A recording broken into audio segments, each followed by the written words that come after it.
Australia आ रहे हैं, दिमाग में बहुत ज़्यादा टेंशन चल रही है कि वहाँ जाने के बाद हमें अच्छा हाउस कैसे मिलेगा, रेंट पे अच्छा घर कहाँ से मिलेगा, कैसे हम लोगों को जो फाइंड आउट करना है घर, क्या घर वहाँ पे आसानी से मिल जाता है, क्या सेफ प्लेस हमें मिलेगी हमारे बजट के अंदर, क्या जो लोकेशन हम लोग चूज करने वाले हैं वो सेफ है। तो ये सारी चीज़ें ना दिमाग में बहुत चलती हैं जब हम किसी भी कंट्री के लिए प्लान करते हैं कि सबर्ब में लें या सिटी में लें, घर कहाँ हमें घर लेना चाहिए, हमारी लोकेशन जो है उसके आसपास में शॉपिंग सेंटर भी हो, बस स्टॉप भी हो, सब कुछ नियर बाय हो ताकि हम लोगों को ज़्यादा ट्रैवल ना करना पड़े, ट्रैवल कॉस्ट ना हमें लगे ज़्यादा। तो यही सारी चीज़ें ना मेरे दिमाग में भी चल रही थी जब मैं यहाँ ऑस्ट्रेलिया आने वाली थी। तो क्योंकि अब मैं ऑस्ट्रेलिया आ चुकी हूँ, मुझे यहाँ रहते हुए भी काफ़ी टाइम हो चुका है, तो अब मैं आप लोगों के लिए वीडियो लेके आई हूँ ताकि जो लोग ऑस्ट्रेलिया आने वाले हैं उन लोगों को ज़्यादा तकलीफ ना झेलनी पड़े। तो बिना देर किए वीडियो को स्टार्ट करते हैं। नमस्ते दोस्तों, मैं हूँ नेहा और आज मैं आप लोगों के लिए एक ऐसा टॉपिक लेके आई हूँ जो हर कोई, चाहे वो एज अ स्टूडेंट आप आ रहे हो या फिर एज अ फैमिली मेम्बर आप आ रहे हो, यहाँ पे फैमिली के साथ आ रहे हो, या फिर as a newly migrant couple आप यहाँ पे आ रहे हो, आने के बाद सबके दिमाग में वो क्वेश्चन चलता है कि ऑस्ट्रेलिया में घर कैसे ढूंढे, क्योंकि यहाँ पे घर ढूंढना एक प्रोजेक्ट से कम नहीं है। ठीक है, तो टेंशन लेने की ज़रूरत नहीं है। आज मैं आप लोगों के साथ स्टेप बाय स्टेप डिस्कस करूंगी कि जब आप ऑस्ट्रेलिया आएंगे तो आने के बाद आपको यहाँ पे अफोर्डेबल अकोमोडेशन जो कि आपके बजट में हो कैसे ढूंढना है, कैसे आपको स्कैम से बचना है, क्योंकि ऑस्ट्रेलिया में बहुत स्कैम्स होते हैं हाउसेस को लेके। तो आपको किस तरीके से बचना है, कहाँ से आपको पता लगेगा कि यहाँ पे रेंट के लिए स्पेस अवेलेबल है, उस वेबसाइट्स का नाम भी मैं आपको इस वीडियो में बताने वाली हूँ। ये वीडियो आपको बहुत ही ज़्यादा इंफॉर्मेटिव मिलने वाली है, तो बिना स्किप किए वीडियो को पूरा देखिएगा, क्योंकि अगर आप वीडियो को स्किप करते हैं तो कुछ ना कुछ आप मिस कर जाएंगे। तो सबसे पहले अगर यहाँ पे आप आ रहे हैं तो आपको ये जानना ज़रूरी है कि अकोमोडेशंस के टाइप कितने होते हैं। जब भी आप ऑस्ट्रेलिया आ रहे हैं और घर ढूंढ रहे हैं तो आपको पता होना चाहिए कि यहाँ पे किस तरीके के अकोमोडेशन मिलते हैं। तो यहाँ पे ना 4 तरीके के अकोमोडेशंस मिलते हैं। एक होता है, सबसे पहला जो रहता है वो हमारा शेयर्ड अकोमोडेशन होता है, दूसरा होता है हमारा private space, then the third one है हमारा स्टूडियो अपार्टमेंट, और जो फोर्थ वन है वो हमारा रहता है रेंटल हाउस या रेंटल अपार्टमेंट। तो अभी बात करते हैं कि शेयर्ड अकोमोडेशन क्या होता है। शेयर्ड अकोमोडेशन बेसिकली जो यहाँ पे स्टूडेंट्स आ रहे हैं या फिर सिंगल पर्सन्स आ रहे हैं वो लोग लेते हैं, क्योंकि यहाँ पे शेयर्ड का मतलब है कि आपको एक रूम अवेलेबल मिलेगा जिसके अंदर आप 3 या 4 लोग जो है वो एक ही रूम शेयर करके ऑस्ट्रेलिया में रहोगे।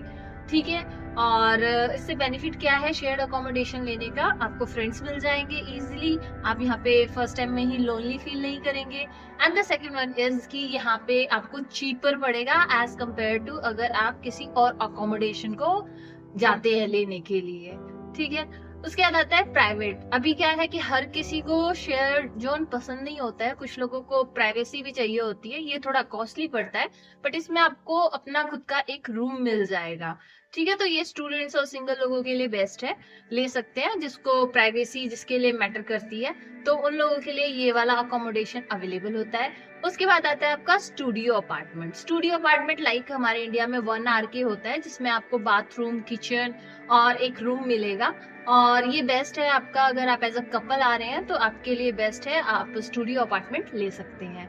उसके बाद आता है आपका रेंटल हाउस या फिर रेंटल अपार्टमेंट्स। ये बेसिकली फैमिलीज के लिए अवेलेबल होता है। जैसे आप फैमिली के साथ अगर यहाँ पे आ रहे हैं तो आप यहाँ पे आके रेंटल अकोमोडेशन ले सकते हैं, यानी कि हाउस ले सकते हैं या फिर आप अपार्टमेंट ले सकते हैं। ठीक है, उसके बाद आता है आपका नेक्स्ट कि आपको पता कैसे लगेगा कि रेंटल स्पेस अवेलेबल है या फिर कहाँ से हमें रेंट के लिए प्रॉपर्टी सर्च करनी है या फिर रेंट के लिए प्रॉपर्टी मिलेगी। जैसे हमारे इंडिया में तो क्या रहता है कि हम लोग पड़ोसी से भी पूछ लेते हैं कि क्या ये घर खाली है, अगर हम लोग सोसाइटी में रह रहे हैं, या फिर अगर हम लोग किसी फ्लैट्स वगैरह देखते हैं तो एजेंट्स को हम लोग डायरेक्टली कांटेक्ट कर लेते हैं। ठीक है। लेकिन यहाँ पे क्या है, यहाँ पे आपको सिर्फ वेबसाइट्स के थ्रू ही आप आगे प्रोसेस कर सकते हो रेंट के लिए। चाहे आपको प्राइवेट अकोमोडेशन चाहिए, चाहे आपको रेंटल हाउसिंग अकोमोडेशन चाहिए, चाहे आपको वन स्टूडियो ही क्यों नहीं चाहिए। तो इन सब चीजों के लिए आपको वेबसाइट पे जाना है और वहां पे जाके अपनी जितना भी आप लोग की क्राइटेरिया है, जो जो चीजें आपको चाहिए वहां पे आपको फिल्टर करना है और उस हिसाब से आपका हर एक चीज, घर कौन सा अवेलेबल है, किस रेट में अवेलेबल है, वो सारी चीजें आपको वहां पे अवेलेबल हो जाएंगी। तो अभी बात आती है कि साइट्स कौन कौन सी है। अगर आप शेयर्ड अकोमोडेशन के लिए ढूंढ रहे हैं तो आप फ्लैटमेट्स करके एक वेबसाइट है, वहां से आप अपना शेयर्ड अकोमोडेशन के लिए कर सकते हैं सर्च। और अगर आप रेंटल हाउस या फिर रेंटल अपार्टमेंट या फिर स्टूडियो अपार्टमेंट देख रहे हैं तो उसके लिए आप यहाँ पे 2 वेबसाइट्स अवेलेबल हैं। एक आपका realestate.com.au करके है और एक आपका domain.com.au करके है। यहाँ पे जाके आप इजिली अपने अकॉर्डिंग, अपने बजट के अकॉर्डिंग फिल्टर लगा के आप यहाँ पे अपार्टमेंट्स ढूंढ सकते हैं। ठीक है, तो अभी ये चीज क्लियर होगी कि कौन सी वेबसाइट पे जाना है, कहाँ से आपको पता लगेगा, कहाँ से आप अपने बजट के अकॉर्डिंग अपने लिए रेंट का घर ढूंढ सकते हैं। ठीक है, उसके बाद नेक्स्ट आता है कि अवॉइड स्कैम्स। मैं ऐसा क्यों बोल रही हूँ, क्योंकि ऑस्ट्रेलिया में बहुत ही ज्यादा हाउसेस को लेके स्कैम्स होते हैं। क्या होता है ना, कई बार ऐसा फेस आपको करना पड़ सकता है कि आप जा रहे हैं वहां पे और आपको बोला जाएगा कि आप एडवांस में पेमेंट कर दीजिए। तो आपको एडवांस में कोई पेमेंट नहीं करनी है। फर्स्ट आपको जाके घर विजिट करना है, घर की कंडीशन देखनी है। उसके बाद अगर आपको लगता है कि हाँ ये घर हमारे लिए सुटेबल है, तो आपने जिस साइट से अप्लाई किया है उस साइट से आपको वहाँ की बुकिंग लेनी है, वहाँ अप्लाई करना है कि यस हमें ये घर पसंद आ चुका है, तो हम इसके लिए बिडिंग कर रहे हैं। क्योंकि यहाँ पे ना बिडिंग होती है, बिडिंग सिस्टम होता है। जैसे उन्होंने जो अमाउंट दे रखा है, मान लीजिए उन्होंने $500 दे रखा है अमाउंट, तो आप वहाँ पे जाके बिडिंग करेंगे कि आप $500 में लेंगे कि $510 में लेना चाहते हैं घर। तो बिडिंग करके आप अपना ओपिनियन वहाँ पे दे देंगे, इंटरेस्ट जनरेट कर देंगे कि आप इस घर को लेने के लिए इंटरेस्टेड हैं।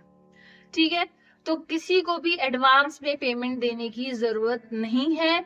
और सेकेंडली चीज, कोई भी चीज अगर आप कर रहे हैं, कोई भी चीज वर्बल में नहीं चलती है। आप कोई भी चीज यहाँ पे कर रहे हैं तो आप उसका मेल पे प्रूफ लीजिए, आप मेल पे ही सब कुछ लिख के भेजिए, वो ज्यादा अच्छा है। क्योंकि यहाँ पे वर्बल कम्युनिकेशन की कोई वैल्यू नहीं है जितनी यहाँ पे रिटन कम्युनिकेशन की वैल्यू है।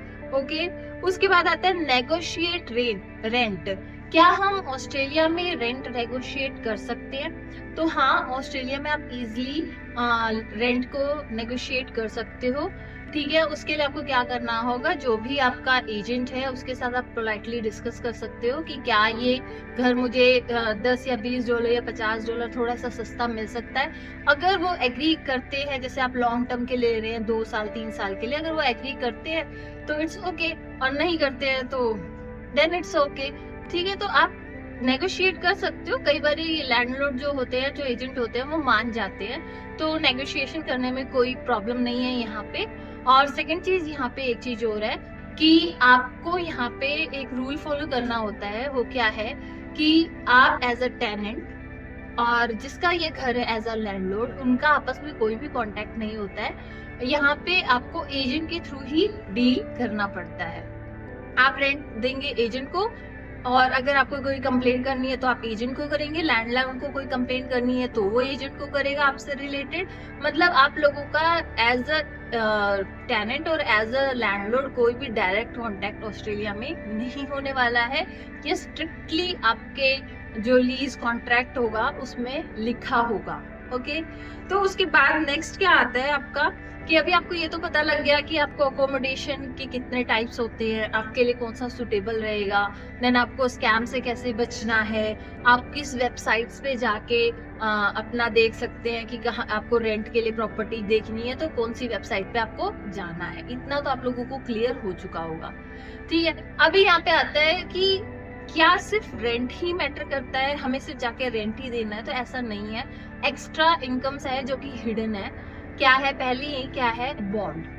आपको यहाँ पे कोई भी रेंटल प्रॉपर्टी लेने से पहले बॉन्ड फिल करना पड़ता है, बॉन्ड का अमाउंट देना पड़ता है जो कि आपका 4 वीक्स का होता है और जो कि मेनली गवर्नमेंट को जाता है। लेकिन ये जो बॉन्ड का अमाउंट होता है ये आपको रिफंडेबल होता है, लेकिन कब? जब आप ये घर जो भी आपने रेंट पे लिया है, लीज उसकी खत्म होने के बाद अगर आप चेंज कर रहे हैं तो आप अपना जो बॉन्ड है वो रिफंड के लिए अप्लाई कर सकते हैं। वो विद इन 15 या 1 मंथ के अंदर आपको वापस मिल जाता है। उसके अलावा आता है आपका गैस का बिल, इलेक्ट्रिसिटी का बिल। तो सबसे ज्यादा जरूरी बात यह है कि जब भी आप कहीं पे प्रॉपर्टी देखने जा रहे हैं तो वहाँ के एजेंट से आप पूछिए कि क्या जो आपका गैस का बिल है या वाटर बिल है, इलेक्ट्रिसिटी बिल है, वो एक्सक्लूडेड है या इंक्लूडेड है रेंट के अंदर। कई जगह पे एक्सक्लूडेड भी होता है और कई जगह पे इंक्लूडेड भी होता है। तो आप पहले से ही इस चीज को, हिडन कॉस्ट को कंफर्म करके चलिए कि आपको रेंट के ऊपर ये देना पड़ेगा या रेंट के अंदर ही आपका इंक्लूड होगा।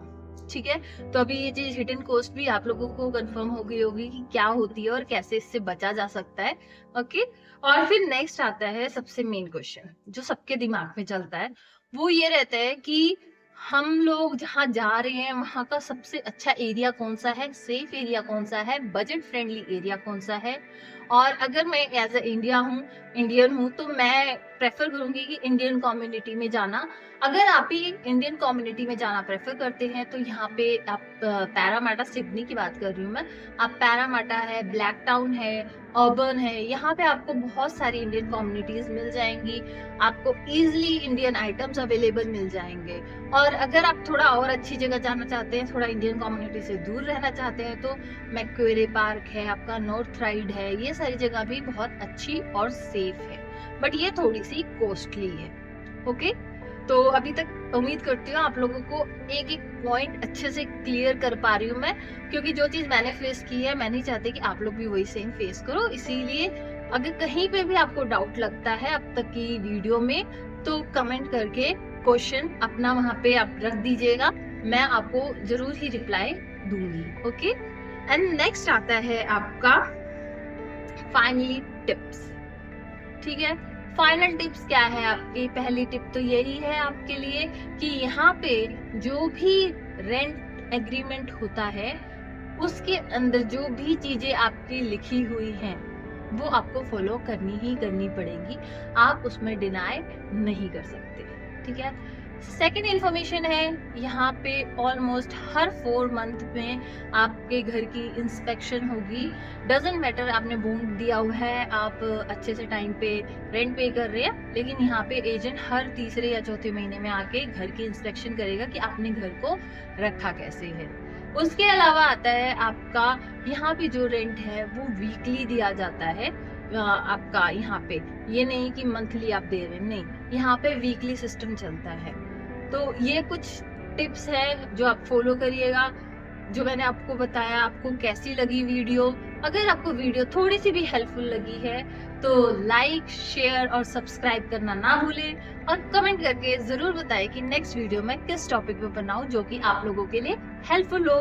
तब तक के लिए बाय बाय, मिलते हैं नेक्स्ट वीडियो में।